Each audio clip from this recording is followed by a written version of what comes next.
是摄护腺的问题来看诊。那可是因为发现说腹腔有点异样，所以我们那时候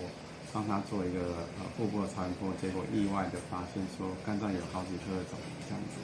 那其实，在肝脏肿瘤在50岁以上的男性其实还蛮常见的。那通常都是因为一些 B 型肝炎、C 型肝炎，那没有在固定在推崇这样子，才通常会意外的发现说有